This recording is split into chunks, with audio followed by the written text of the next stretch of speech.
Chapter 1. To me, every hour of the day and night is an unspeakably perfect miracle. Walt Whitman. Mr. Norwood Reinhardt Beauregard Boyd, aged 88, philanthropist, philosopher, and maker of mystery, died on a June morning in Mabel, Mississippi, at home in his bed. He died at the simmering time just before daybreak. Crickets tucked themselves under rocks for the day. Blue jays chitter-chattered in the pines. High above the treetops, cirrus clouds wisped across a slate-blue sky. Mr. Norwood Reinhardt Beauregard Boyd laid unbreathing on a feather mattress, surrounded by a carved rosewood bed frame with a high headboard that he had bought in Madagascar on his travels many years ago, before he closed himself up in the house with his treasures. All night long the June bugs had tapped against the glass panes at the open bedroom window, trying to buzz into Mr. Norwood Boyd's room and touch the lamplight. As the light came into the day, the hard-shelled little insects fell into an opening between the glass and the screen, where they hummed together at the bottom of the window in soft confusion. Outside the window, deep in the tree weeds, a garter snake slithered in search of mice. It was June 17th, a Thursday. Mr. Norwood Boyd died a quiet death, attended by sky, clouds, crickets, birds, bugs, snakes, and one human being, House Jackson. House Jackson, age 12, crackerjack baseball pitcher, obedient son, and keeper of his own counsel, had arrived just before the simmering time. He eased himself gingerly into a ladder-backed chair next to the carved bed. He held his breath as he watched Mr. Norwood Boyd breathe and stare at the ceiling in a faraway silence. Instinctively, for it had been his habit, he reached for the book on the bedside table, Treasure Island. He opened it to the page that had been saved with a ribboned bookmark, and read out loud in a mechanical voice. Still Sliver was unconquered. I could hear his teeth rattle in his head, but he had not yet surrendered. At that moment, Mr. Norwood Boyd surrendered. He closed his eyes and opened his mouth. A rattling sound came from his throat. The smell of Mr. Norwood's rattled breath made House blink and sit back in his folding chair.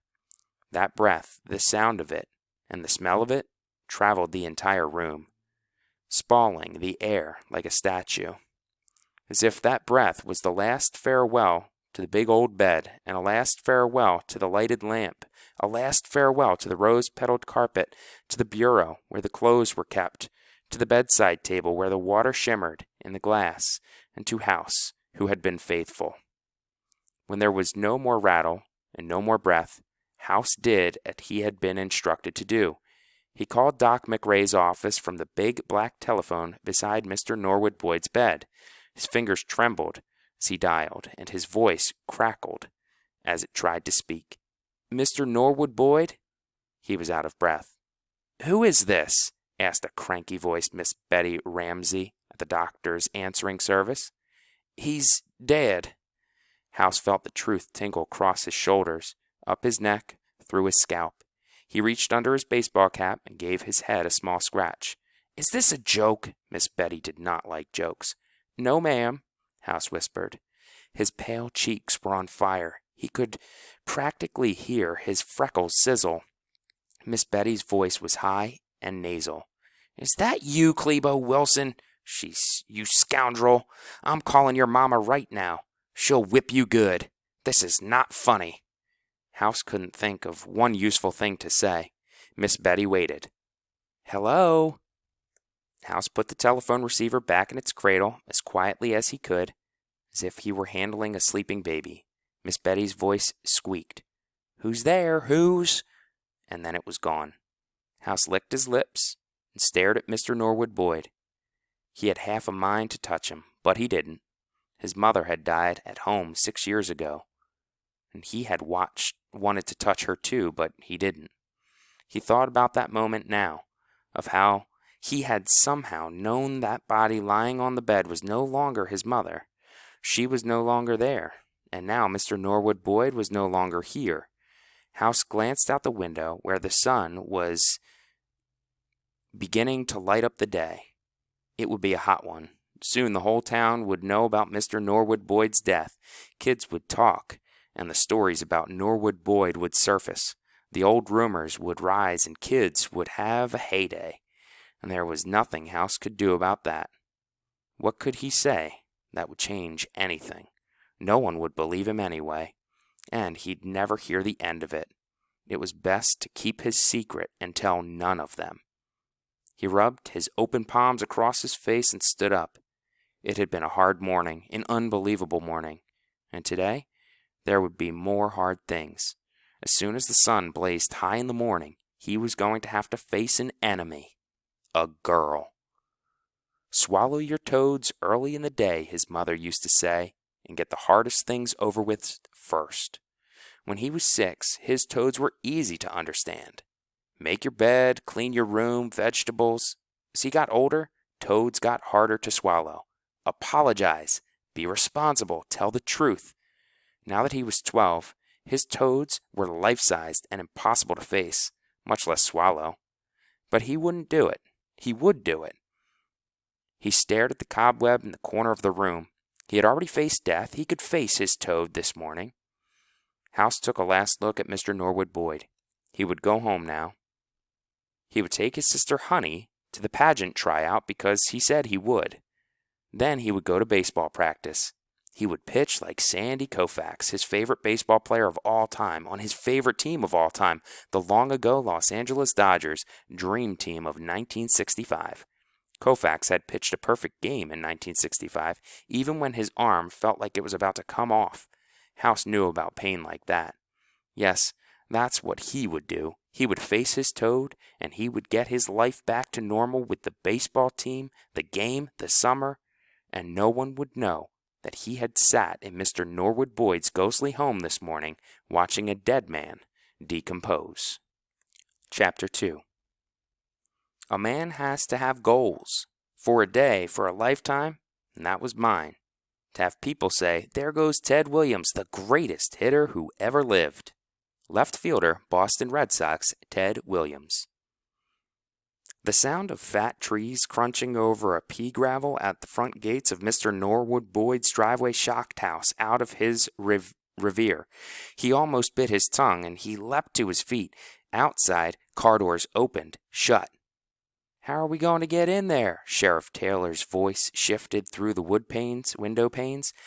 House scooted out of Norwood Boyd's bedroom at the front of the house, sprinted down the wide hallway filled with photographs, dodged around the chairs in the dusty dining room, and jumped off the back kitchen door stoop. He slid along the side of the house, his heart banging against his ribs. Kudzu vines slithered away from the driveway gates like snakes as they were hatched and pulled down from the other side. Any minute now, that gate would swing open. House parted the thick, leafy branches of a giant honeysuckle bush beside the front porch and crawled into what he knew was a good hiding place. It was cool and cave-like inside the honeysuckle bush. There was plenty of room, and House was not alone. An old pug dog with bulging eyes shivered herself slick inside the branchy cave. She stared at House with a pitiful look. "Hey, Eudora," House whispered. "Hey, girl." He scratched her behind her ears. Eudora closed her eyes and gave a tiny sigh. "What am I going to do with you?" said House. "I got baseball practice this afternoon." He would pitch, and his best friend Clebo Wilson would catch. Together they would work on House's fastball, now that his elbow seemed to be back in business. It had taken the better part of a year to get the elbow in good shape. The whole team was counting on that fastball to help them beat the Raleigh Redbugs in the big game on July 4th. They had just over 2 weeks to be ready to pull off a victory. House scratched Eudora under her collar. It made a crinkling sound. "You got something stuck in here, girl?" The big gate in front of Mr. Norwood Boyd's creaked open at the same time that House pulled a piece of paper from Eudora's collar. It was rolled like a scroll, and his name was written on the outside of it. House, in an old, careful script. House stared at it. He felt the sweat stout on his face. He had seen that handwriting before. The gate clanged back against the iron fence and a cushion of kudzu. House shoved the note deep into his pocket and watched through the leafy branches of the honeysuckle bush, his heart pounding in his chest as Brunch Snowburger and Sheriff Taylor entered and then left the house with Mr. Norwood Boyd between them, a stretcher covered with a white sheet from head to toe. "I'll call the county and get someone to board up this place tomorrow, before the curious arrive," said Sheriff Taylor. "Somebody's bound to get hurt out here. This place is falling apart." The stretcher was swallowed up into the hearse. The double doors closed behind it like a tomb. Mr. Norwood Boyd was carried away, and House was left alone with a frightened, lonely dog and a note burning a hole in his pocket, just waiting to be read. Cicadas called from the trees. Frogs sang from the pond in the back pasture. The sky was now a brilliant, empty, bright morning blue. The dog grunted. House rubbed her back and smelled her old dog smell. "It's over, Eudora," he whispered. But it was not over. It was just beginning. Mr. Norwood Reinhardt Beauregard Boyd left behind a collection of black and white photographs, a library filled with musty books, and an ancient pug-nosed white dog named Eudora Weltley. Later, when the long mystery that was Norwood Boyd unraveled and summer revealed its secrets, some folks would say it was the note that changed House's life forever. Others would say it was the dog, but it was neither the note nor the dog. It was the pageant. Morning edition, June 17th, the Aurora County News. Happenings in Hallelujah, by Phoebe Scoop Tolbert. Hearst palpitations and 2 days at the hospital notwithstanding, here I am, a little late with the news, but with a lot of catch-up. In a landslide vote at Miss Mattie Perkins' Mercantile last week, the town council voted to give the director's chair for the Aurora County birthday pageant to Miss Frances Schultz, age 14, local theater talent, and former Miss Sparkle Pants of Aurora County. Frances moved with her family to Jackson last year, where she attended the Lanyard School for her 8th grade year, concentrating on dance and foreign languages. She brings to the pageant director's chair extensive theater experience at Mabel Middle School, her alma mater, where she began her career as a tomato in a production of The Long Hot Summertime. She's a natural choice to be the director of the pageant that will be performed entirely by children. She will live with her great-grandfather in Mabel this summer in order to be available to us and our pageant. All children ages 14 and under are welcome to audition for the pageant. The most exciting news is that the pageant will be funded. Indeed, was proposed by our county's own Dr. Dan Devers of the television soap opera Each Life Daily Turns, which can now be viewed on a gigantic television at the Sunshine Laundry in Hallelujah every weekend day at noon. Watch while you wait. But this is a topic for another article. Dr. Dan will leave his longtime home in Los Angeles for an overdue vacation. He will come home to attend the pageant. He will no doubt survey our young ones with an eye toward future stardom for a few. Mamas, sign up your children for Hollywood.